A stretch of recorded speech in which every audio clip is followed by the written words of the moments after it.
The game changed that we never envisaged. People voted for us, we were accepted. And there are empirical facts to that effect. It's from the total number of votes scored. We scored 357,000 votes as a first-time contestant for governorship. That was enough to bring in, it was 39% of total votes. It was enough to bring in, to motion in a new governor. Ajimobi's second time was 327,000 votes. We even got 30,000 more than that, but the equation was not the same. While 327 brought in Ajimobi as second-time governor, 357,000 could not bring in Adebayo Adelabu as first-time governor. That's politics for you. It is not direct, it's not linear. It's extra complicated quadratic equation that no one can even solve. Coalition. 4 out of 5 candidates came together and they said, no, we must stop the ruling party. I voted. If Seyi Makinde, the current governor, had contested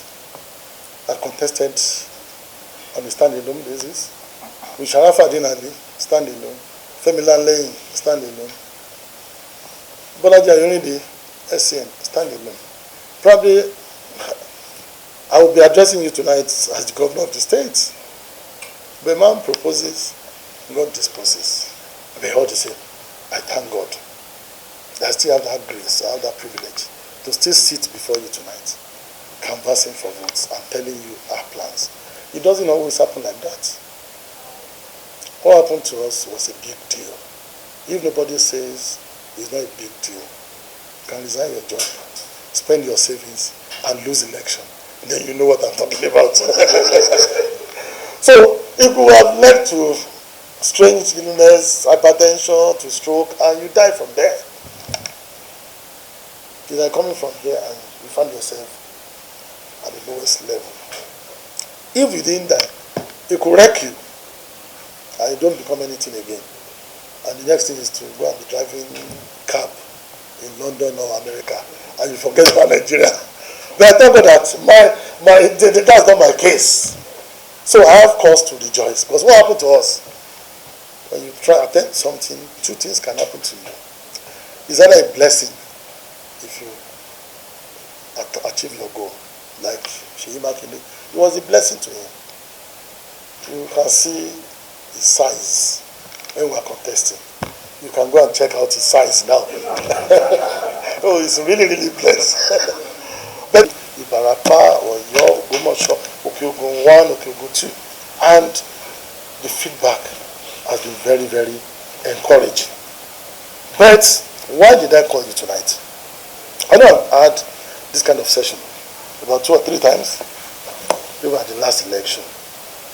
But I believe that all you'll be looking at is all bragging and boasting and this and that.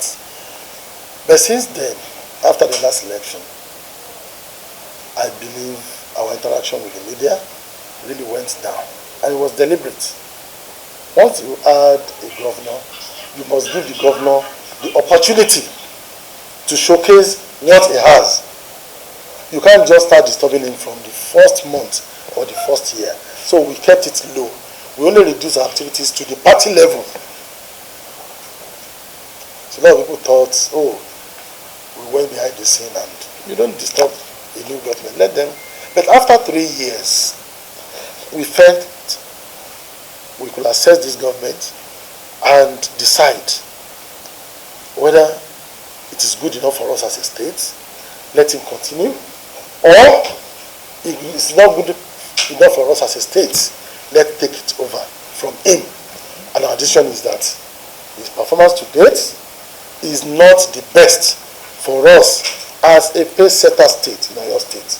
Another 4 years under this government will be disastrous and anti-development. That's why we came out again and said, let us give it another trial. But since we came out, a number of you have been supportive in carrying our news and all that. But we were not comfortable enough, we were not satisfied enough with the kind of support we received from the media. And we are saying the media is a strategic part of democracy. And if you want this our nascent democracy to mature fast and develop fast, media must play its role. And especially, we want the media on our side, while we still want you to report objectively, but we want you to have confidence in our manifestos, we want you to have confidence in our candidates, I want you to have confidence in our going for the next election. Probably, a number of you still feel that we are running on a marginal party. Oh, the major parties are PDP, they are APC, why Accord? As far as I'm concerned, historically, Accord is not marginal in Oyo State.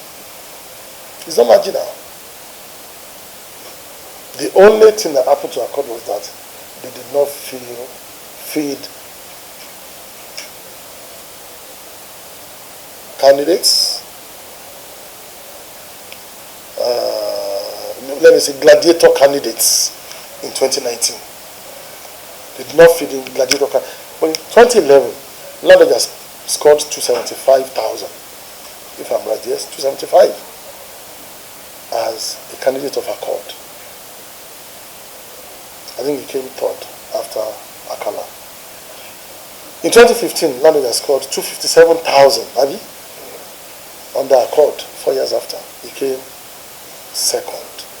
In fact, the night of that election, it was rumored that Lambert won. We were all here. Am I right? It was before dawn that the thing changed. Okay, they brought good votes. And Ajimabi won. So if a party could come third in an election, could come second in the general election, that party is no longer a marginal party. We just need good candidates to bring the party up. In Anambra State, since we started, it's been APGA. So we cannot call APGA because it's not APC, it's not PDP. You can't call APGA a marginal candidate in Anambra State. And they have retained governance since 1999 till date. Who says Accord cannot achieve the same thing? And we all know the history of how we came into Accord. It was the better part of APC that moved to join Accord. And since we joined Accord, we have seen that the party has been growing in leaps and bounds. Nobody gave us chance at first. Initially. But now, we know what Accord has grown into. In fact, it's the leading party in Oyo State now. Me, I can tell you that. Because I've gone to the field. I've gone to place of it for the sincerity of governance, not for wealth acquisition. When you acquire wealth, you don't leave a central bank. Do they print money in Agudi? No, they don't print money. The little money you make is noise money. Leaders will take his own. And we don't do that to one. Everybody come down before you wake up in the house in the morning. You see them lining up. They want to see their leader. When you are a central bank, you make your cool money. Nobody knows how much you make. Nobody. You just see that you are enjoying life. So if it was money, central bank was the better option for me. I left it. Kola left his job. So I now want to appeal to the press people. We're not saying you should be partial. You should be unjustifiably supportive to our cause. But we want your sympathy. Because your objectivity matters. If you really have the love of this state at heart, put us side by side. Nobody's an angel. It's only God that can give good leaders. But we human beings, we have the free will capacity to compare and contrast based on the facts available and based on antecedents. For example, look at me. Out of the three major candidates, in terms of provision of employment, everybody will have in his agenda youth employment, job creation. How many have they created before now? That will make you believe that they can actually create a future. And in that dash of Torment now. Since 2006, I've been creating, when I never had the intention of going to politics, I've been creating jobs in 3 major industries. In real estate, their visual artists are now. We've got estates all over Ibadan here, medium size, high head. We're at a low cost estate now. Supporting government, what government ordinarily should do. Seyi in 4 years has not built one house. Jack can they build so many estates in 4 years. So I've been supporting government in real estate. I've been buying, I've been building and selling, I've been building and renting, including shopping complexes, office space and shops. Hospitality, I mean, receipts are looking too. The fact speaks for itself. I have more than about 8 locations of my hotels here in Ibadan. And the latest is the proposed Radisson Blu, the 5-star hotel that we are building at Customs in Bodija. We all know the place. It's a 10-story building. After Cocoa House and Femi Johnson, that's the third tallest building in Ibadan here in Oyo State. But it's not the most profitable company. I live in Banana Island in Lagos. The last time I slept in there was about 6 years ago. If it's 12 midnight, I must get back to Abi. This is my friend. I must get back to Ibadan. Ibadan is not the most profitable locations for my businesses. If I have that building in Lagos Island, or Lekki, or VI, or Ikoyi, or even in Ikeja, or I go to Abuja, or Wuse, or wherever, I know how much it will be worth and how much I can make out of it. The out of passion for my state. It was after my best Western that Golden Tulip came up, that others started springing up. And I know how much we have contributed to tourism. People coming to Ibadan to sleep. Before they were not sleeping. They were not good at time. They will go back to Lagos that same day. They will have used their road. They will have eat your free food at parties, free drinks. And they will drive back to Lagos. And their jeep will have depressed your roads. But if they sleep one night in Ibadan, minimum they will spend 100,000. You pay for hotel. Abi, you buy food, you buy drinks, you take their friends out. They can even see things to buy. That means you are injecting money into this economy. That is commerce. So I know how we have contributed to that. That's hospitality. We all know there's one. No, we have the local brand, we have the franchise. Our local brand is Base One. Base One Brick House, Base One Place, Base One Premium, Base One Executive.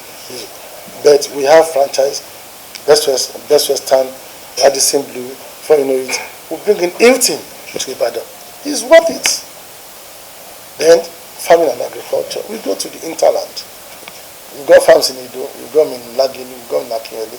We are looking at Ibarapa now for mechanized farming. Where we employ people, put together, we have nothing less than 3,000 people that work on our real estate, our hotels, and our farms. And we've been paying salary for 16 years. We've never owed 1 month. And someone will be saying, because I don't owe civil servants, I have performed. Not pay salary is not performance. It is fraud. It is crime. If you fail on any of these manifestos, you are not performing governor. Using salary payment on my manifesto, never. It's too pedestrian.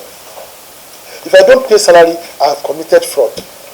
I have committed crime. Because the money comes from Abuja directly. It's just for you to take it from Abuja and hand it over to the civil servants. It's not an achievement. So let me just round this up because my time paper has been running out. So this time around, I want you to compare and contrast.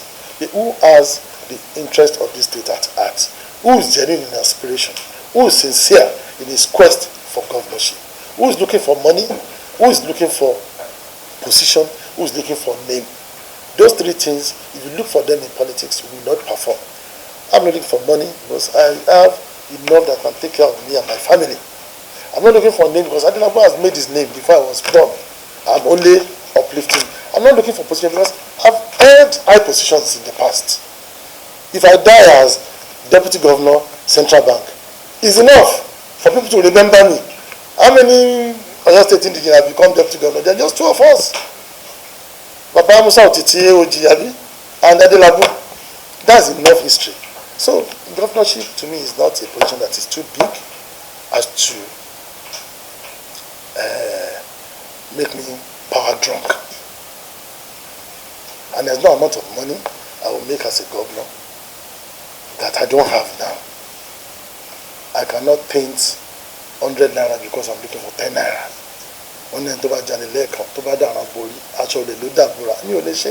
And what name do I want to add to Adelabu? So this is our manifesto. I won't go into too much of details, but the acronym is service. It's a 7-point agenda, and I believe governance is about service. Service is security of life and property, which is the basic for governance. Excellent education system. You can see that we are in the lowest part of the ladder, 33rd position out of 36. 63 secondary schools disqualified from taking exams. In Oyo State, a pay-setter state, is not acceptable to us. Road construction, affordable housing, and modern transportation system. Seyi cannot point at one single building as residential housing in 4 years. The roads are bad. The Tronxy road, nobody's doing anything about it. The one he did was to complete Ajimobi, Ishenyi, Moniya, or to complete Akobo. But the road meant for the local government to maintain and construct the bridges, they are not there because the local governments are redundant. They are not operational. The value chain agriculture, this is actually our liberation. Agriculture. That's what God has blessed us or endowed us with. Naturally, we have the land, fertile land. What are we doing? Where are the farm cities, the farm settlements, the arable farm, the livestock, and industrialization and value and job creation? Our best natural job creation is for agro-allied industries. We've got fruits, cashew, mango, orange, tangerine, and all that. They are spending in the farms. Where are the juice manufacturing companies, factories in Oyo State? Not a single one. Even Lafia Canning factory is dead. We've got cocoa. Where do we make chocolates? No, we sell them raw, cheap. No company, no factory to convert it to add value and make chocolate out of it. We've got cassava. We are the highest producer of cassava all over the world, Nigeria, and it's Oyo State. Apart from Gari and Amalalafu, where is the ethanol factory that can employ our youths? None. So we are looking at agro-allied industry. We have marbles in Betty. Are we making tires here? No company to make tires. No sanitary ware companies. We're not converting our solid minerals, natural endowment into industries. We're not doing that. Then, the healthcare system and welfare. Where are the PHCs? Run the healthcare systems. Everybody goes to UCH now. The pressure is on UCH. Our vision is to have a primary healthcare, a PHC per ward. What's the model of PHC? How much does it cost? And to have moderate or reasonable sized general hospital per federal constituency, making 14. Thereby, the pressure of tertiary health will reduce by looking at PHC, secondary health, that's general hospital, then tertiary health institutions. Then, where are the health insurance? Where is the sanitary inspection? We don't have sanitary inspectors again. Everybody build house without toilet, without this. You see our roads, our refuse. Environment is the last one here. I'm sure you are not proud of our roads in Ibadan. Go to Aleshino, go to Ajaba, go to Mamu, go to Ripamili, Bere, Oje, Temidiri, and all that. You see refuse dumped in the median of the road. Is that how we should live? Like animals? The bridges are not constructed. Any small ring is Omiyale. The canals are not cleared. We are not even cautious about the ozone layer management. You see emissions from all vehicles all over. So I think I should stop here. This is our plan for Oyo State, and the implementation roadmap is there. It's not by mouth. It's what we have done before, and I believe we can do it again. And I'm not the only candidate in Accord. And I've told you, we have candidates fielded for the 51 positions. under the general elections. Governor and deputy governor, 3 senators, 14 House of Rep candidates, and 32 House of Assembly candidates. I don't see. Road generally in Oyo State has not scored 25%. But because Adelabu started money year Seyi Road and he completed it, at least we used to spend 3 hours to get to Seyi. Now it's 1 hour.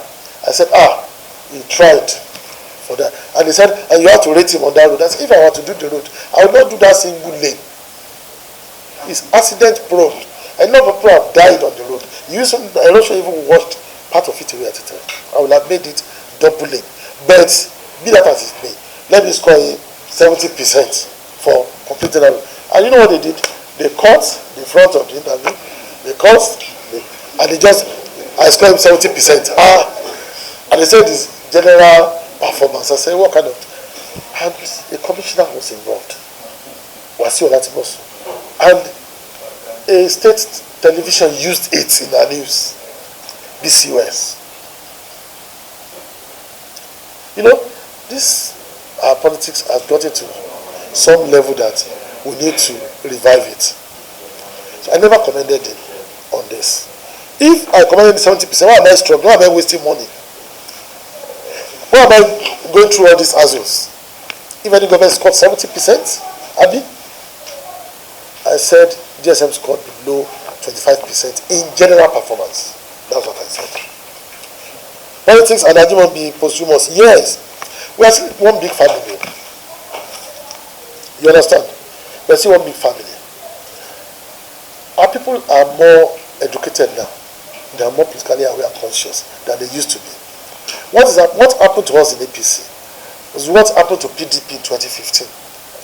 When this same person chased out Ladoja, Akala, Akinjide, Seyi Makinde, and they went to other parties. Oh, they used Accord, they used Labour, they used Abi, and SDP. He brought the same style to APC.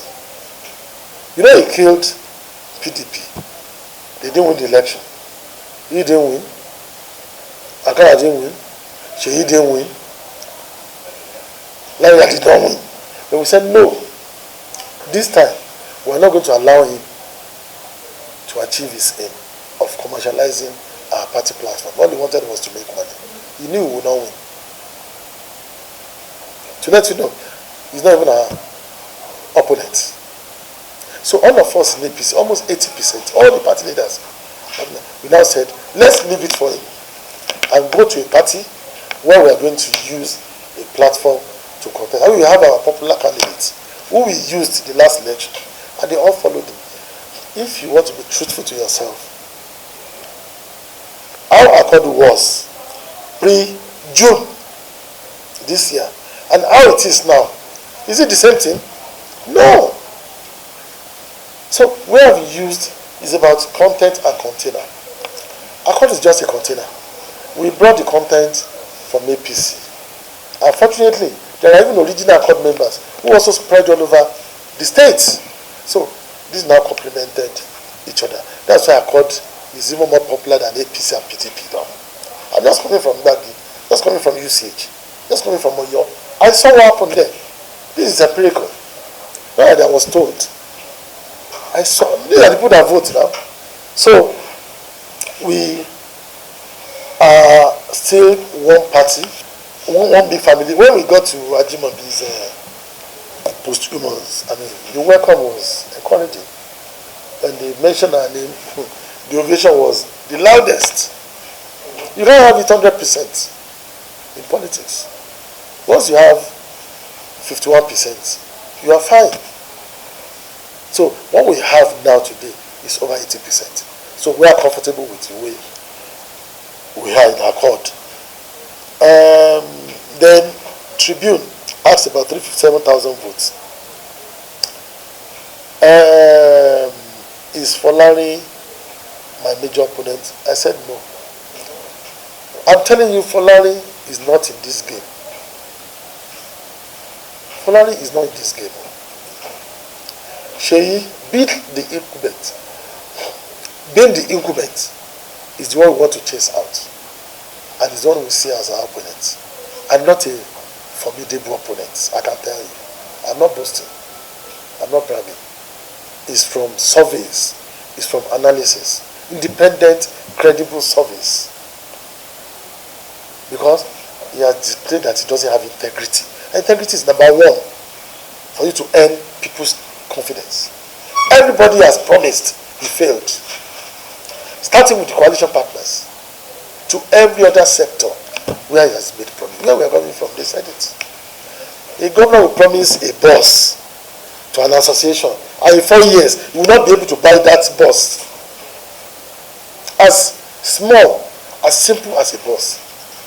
Even if you give them buses now, 3 months to election, do you think it's the same? It is because you will now want their vote again. So, he has failed them. Our 357,000 votes, my brother, what we have in our kitty now is more than 357. I'm telling you. What we have in our kitty. Because we have sympathy. When they vote anyway, politicians' vote is always 20% of total votes. It is the public general votes that is always higher. Those public general votes are still there. And they have indicated, they are telling people now, didn't we tell you, when we asked not to vote for Seyi, that Adelabu was a better candidate? But because of Ajimobi, you didn't even look at its side.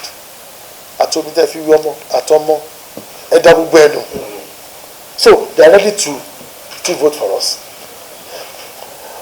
The 20%, so now 80% is there. The 20% from the party, we brought 80% of the party members out. Those 20% will be those that are from PDP with following. Now, we now have new members joining us afresh from aggrieved PDP.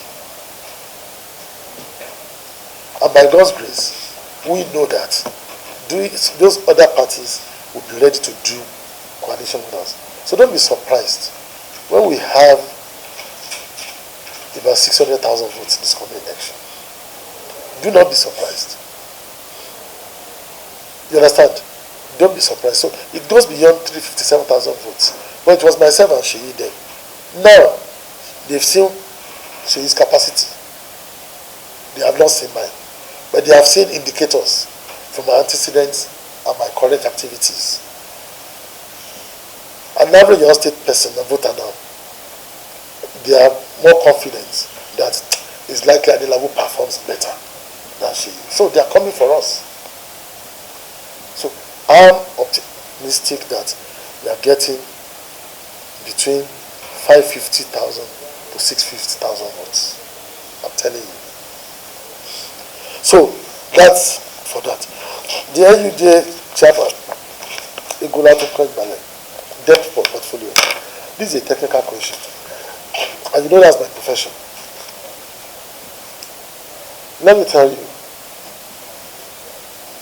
there's nothing bad about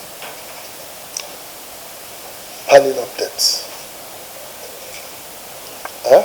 It's a function of your repayment capacity, your stream of revenue, and the utilization of that debt. I don't support borrowing for recurrent activities. You cannot borrow for salaries and maintenance expenditure. No.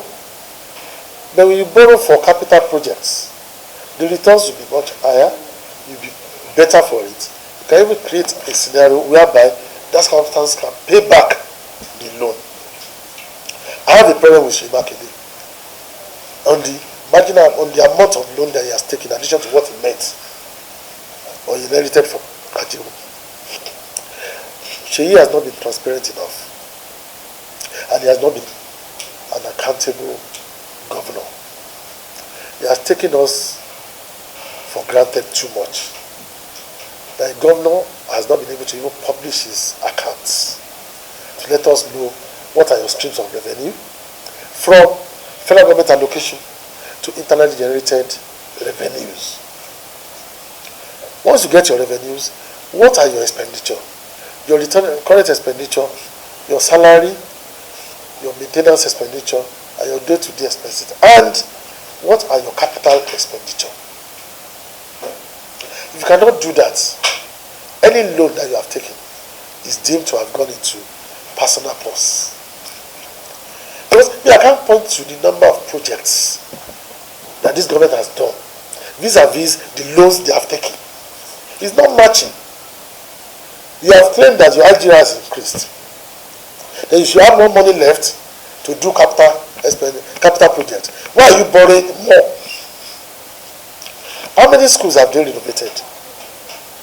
How many hospitals that have degenerated have they resuscitated? How many farm cities or farm settlements have they built? How many kilometers of highway roads have they constructed? How many kilometers of internal trunk C roads have they constructed? How many bridges have they mounted? You don't get? These are indicators for justifying whether the loan you took was good or it was not good. If you cannot give us this list, you have just taken us for granted. And it's unfortunate. Because preponderance of our people in Oyo State are illiterate. So they don't know how to ask questions.